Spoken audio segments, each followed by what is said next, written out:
ഫുഡൊക്കെ റെഡിയാക്കി വെച്ച് ഞങ്ങളതാ റൂമിലേക്ക് ചെന്നപ്പോൾ കണ്ട കാഴ്ച ഇതാണ് കേട്ടോ. ഇവിടെ അതാ ഭയങ്കര ഡ്രോയിങ് ആണ് എല്ലാവരും. അങ്ങനെ അത് എല്ലാം നിരത്തിയിട്ടിട്ടുണ്ട് കേട്ടോ. അങ്ങനെ അത് ഇപ്പുറത്തേക്ക് വന്നപ്പോൾ നമ്മുടെ സൈറക്കുട്ടിയുടെ നല്ല അടിപൊളി ഡാൻസ് ഉണ്ടായിരുന്നു. കട്ടയ്ക്ക് അവളുടെ പപ്പയും കൂടി ഉണ്ടായിരുന്നു കേട്ടോ ഡാൻസിന്. പിന്നെ എല്ലാ കുട്ടികൾക്കും നമ്മൾ ഫുഡ് കൊടുക്കുമായിരുന്നു. അങ്ങനെ എല്ലാവരും കൂടി ഫുഡ് കഴിക്കുകയാണ് കേട്ടോ.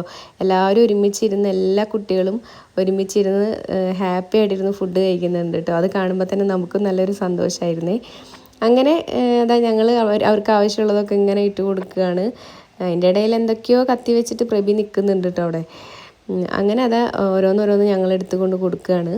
അങ്ങനെ കുട്ടീസിൻ്റെ ഫുഡ് അടിയൊക്കെ കഴിഞ്ഞേരം ഞങ്ങൾ ലേഡീസ് ഫസ്റ്റ് എന്നുള്ള രീതിയിൽ ഞങ്ങളോട് ഇരുന്നോളം പറഞ്ഞു കേട്ടോ.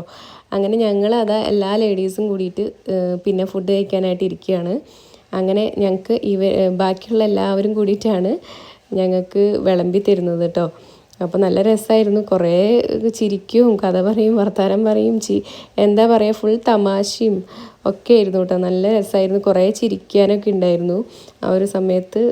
എന്താ വെച്ചാൽ ഇവരുടെ ഓരോ ജോക്കടി കേട്ടിട്ട് അങ്ങനെ അതെല്ലാവരും കൂടിയിട്ട് ഫുഡ് കഴിക്കുകയാണ്. അങ്ങനെ ഒരാഴ്ചയായിട്ടുള്ളൂ കേട്ടോ ഇവരുടെ രണ്ടുപേരുടെയും കല്യാണം കഴിഞ്ഞിട്ട്. ഞാൻ എൻ്റെ ഒരു ഇതിന് മുൻപിട്ട വ്ളോഗിൽ നിങ്ങൾ കണ്ടിട്ടുണ്ടാവും. ഇത് അപ്പുവും അപ്പുവിൻ്റെ വൈഫാണ് കേട്ടോ.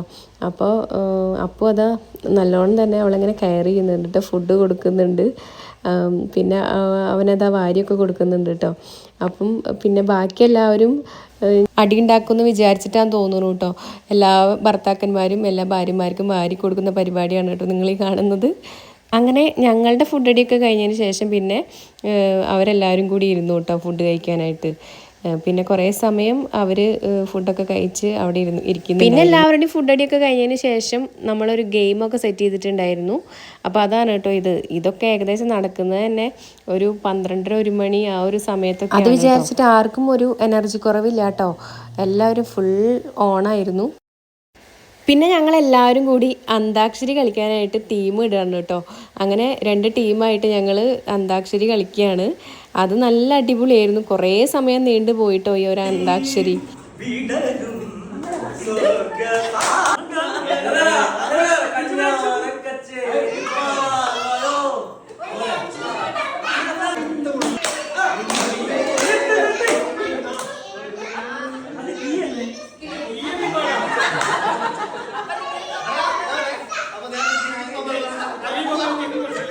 അങ്ങനെ കടുത്ത മത്സരത്തിന് ശേഷം ഞങ്ങളുടെ ടീം തന്നെയാണ് കേട്ടോ ജയിച്ചത്.